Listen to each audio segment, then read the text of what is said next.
Hey, everybody. Mr. P here, just checking in. We're going to do a handstand tutorial today. Um, Handstands are Mr. P's favorite exercise. I love doing them. I think that there's something that you can do for life as long as you don't have any injuries in the wrong places like your neck or in your shoulders. But anyway, we're going to get right to it. Before we get started, Mr. P does not have the most ideal space for this, but I want to show you these handstands. I strongly recommend that you go somewhere with a soft surface. I'm working on concrete, all right, but I know how to fall, all right, and I'm very good at that. So I do not recommend other kids doing this on concrete. I also recommend that a parent is a spotter. So parents, when you spot, make sure that you always take one hand and put it right in between their neck and their shoulder, all right? So on that clavicle, right in here, so that you can kind of hold them up when they lean forward and down, and also just put another hand on their hip. All right, that means you can basically support their weight so that if their arms did buckle, all right, you were able to save them so they did not fall on their head. So a few things first, before all or after the safety is all set and you have a spotter and we know what we're doing, we're going to go over just how to set up for our handstand. First, we have to make sure our wrists are warmed up. I would just recommend doing some push-ups, really stretching out your wrists for about 5 minutes, doing cartwheels, doing things that will not bother them or aggravate them until your body is very warmed up and it's ready to do this type of exercise. So I'm going to do a few push-ups. You're going to do some with me. Ready? And down. You got to count. Come on, 1, down, 2, down, 3, down, 4, down, 5. All right, maybe do some shoulder touches. Yeah, maybe go down your elbows and then back up on your hands. Maybe turn your hands in different directions. So let's take a deep breath, turning our hands in and out. And lean your hands around. Do some circles. Do it the other way. Good. Let's go ahead and turn our hands out. Good. Lean on different parts of your hands. Rotate your eyes of your elbows forward and back. Take some deep breath and make sure you can bear some weight on those hands. Okay, after we've done that, I think we're basically ready to get started. So, first things first is hand placement. When you do a handstand, you should make sure that after your wrists are warmed up, that they're usually shoulder distance apart. So the way Mr. P measures that is he puts his hands, right, or his elbows on the ground and make sure his fingers can fully touch the elbows. Once I do that, I'm going to replace my right elbow with my right hand and my left elbow with my left hand. Right? That's about the distance my hands should be apart.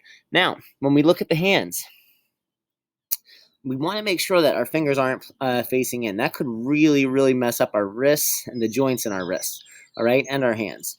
Even straight forward is sometimes not the best placement. Ideal placement, especially even as you get older, and I know a lot of former gymnasts who would attest to this, is you would want to turn your hands out. So if your index fingers are parallel facing forward, you actually want to turn them out so that they're not parallel and the thumbs are more parallel. All right, that means 2 lines that would never touch going straight alongside of each other. So from here, we're going to do 2 exercises. All right, the first one is called a spider walk. That's where I am going to find a wall. And I don't recommend you do this near a window, but Mr. P knows how to fall, so he's going to take care of us. So, and you are going to try to get flat up to the wall so that your whole body is touching it and your face can kiss the wall, your armpits can kiss the wall, your hips can kiss the wall. All right? So, let's see if Mr. P can get this placement just right. I thought my daughter was coming out, not yet. So here we go. Mr. P is going to set up, and now here's the deal, guys. When we do a spider walk, our hands go down. My fingers are facing a little bit out, not straight forward. And I am going to walk up that wall and try to get as straight of a handstand as possible. If I start to get tired at any point in time, I'm just going to come down safely. I have to know my limits. All right, so I'm going to walk up, walk up, walk up. If this is my limit, I stop here. If I can keep on going, I'll keep on going. I want to try to get until my heels of my hands are about 2 inches away from the wall. Once I get there, I'm going to press everything into the wall and see if I can hold it. And when I'm done, I'll walk back out, or maybe I'll cartwheel out. If you have a soft surface, you can bend your elbows and slowly lower down and forward roll, but you don't have to do that. All right, try to maybe cartwheel out first, but take your time with that. That's a great exercise.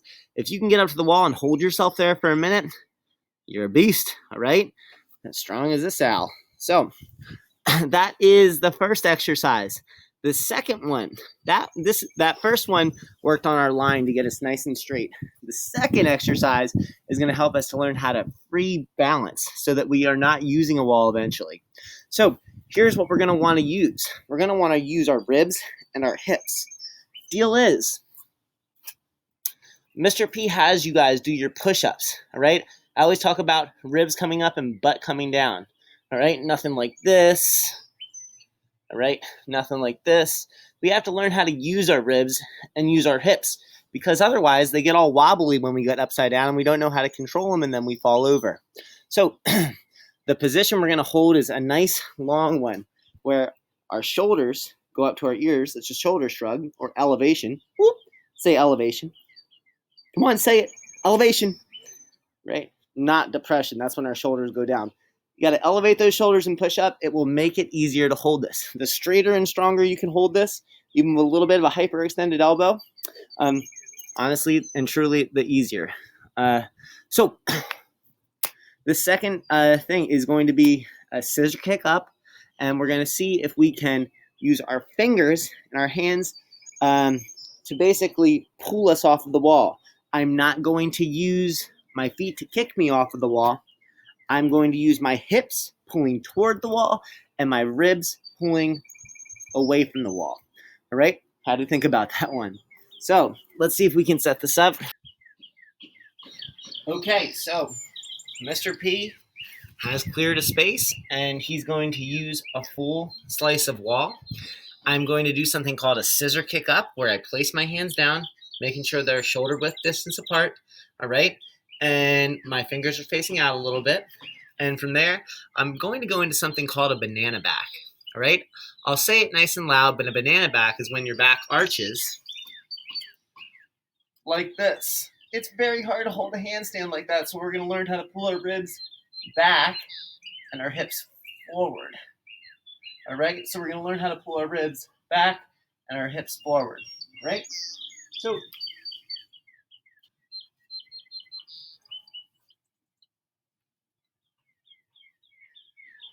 my hands are about 2 feet away from the wall.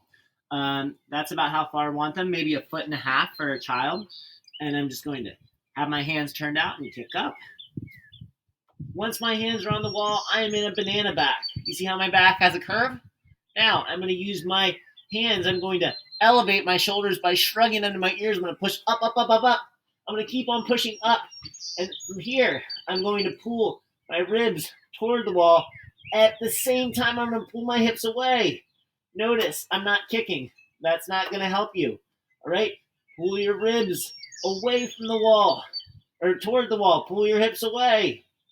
All right? And then fall back on. Just do this a few times. Ribs toward the wall, hips away. Ribs toward the wall, hips away. Eventually, maybe turn it into 1 foot on and 1 foot off, and see if you can hold this with control and switch feet. Hold this with control, pulling your ribs toward the wall and the hips away, and switch feet. Eventually, you should be able to hold a straight line handstand without using a wall.